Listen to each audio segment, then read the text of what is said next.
What if? What if you had a friend who died without knowing Jesus as their personal savior? What if he or she went to hell? What if one day you received a letter in the mail from beyond? A letter from hell. A letter from your friend in the flames of eternal torment. The following is a dramatic presentation. It was written by a fictitious high school student named Josh to a friend named Zach.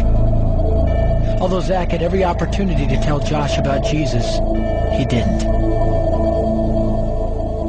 They were best friends. They played soccer together, they went to classes together, they partied together, they shared their lives with each other.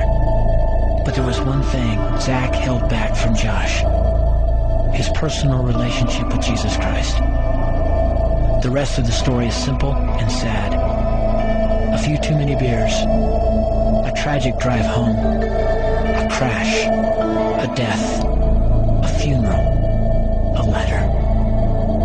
Here is that letter in its entirety. A letter from hell.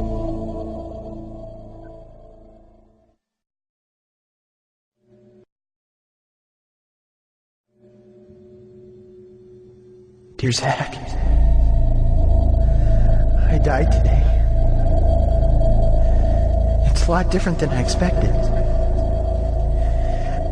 You see, I always thought dying would bring me into a world that's foggy and hazy. But this place is crystal clear. It's even more real than my life on Earth.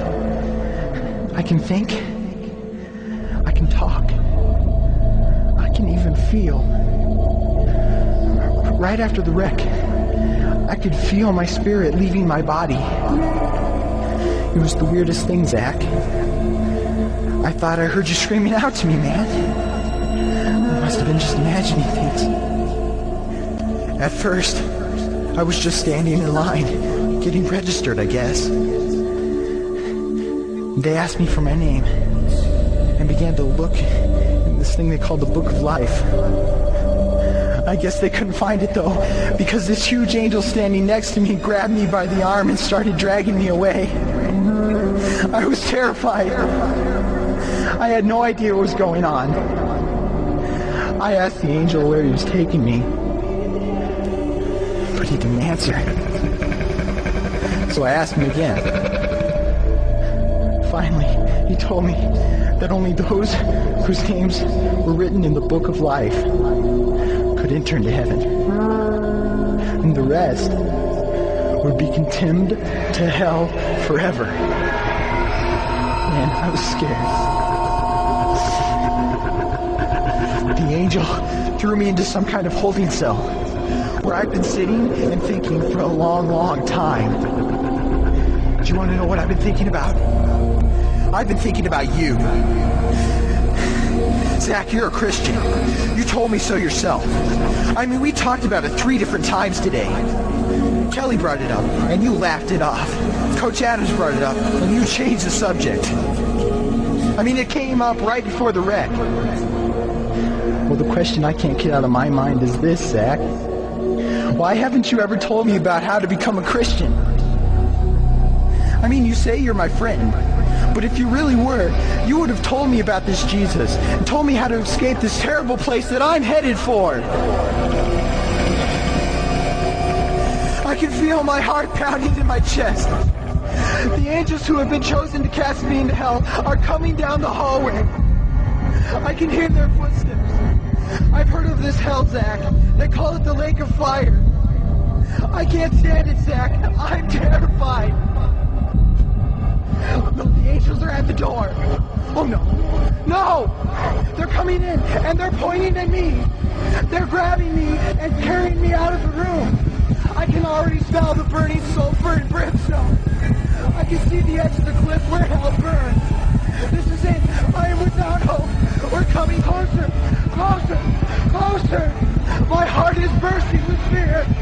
They're holding me over the flames. I'm damned forever. This is it. They have thrown me in. Fire. Pain. Hell. Why, Zach? Why didn't you ever tell me about Jesus?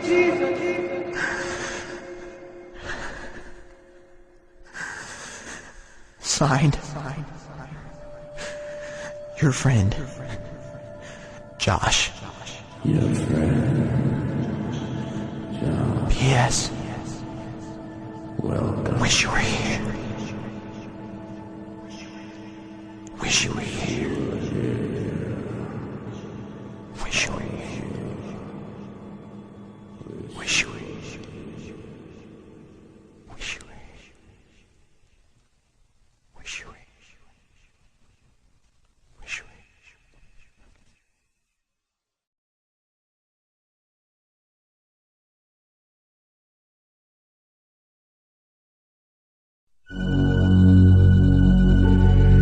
Don't bother me. Don't bother me with souls to save. I have my own agenda. There's school to do, sports to play, important stuff to attend to.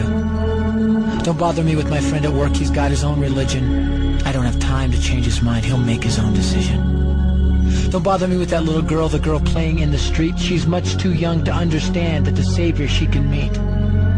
Don't bother me with the sounds I hear, the sounds of people shrieking, although I wonder who they are. Who are these victims screaming? Don't bother me with who they are. I really don't want the blame. Because it's my friend at work and that little girl who from hell scream out my name.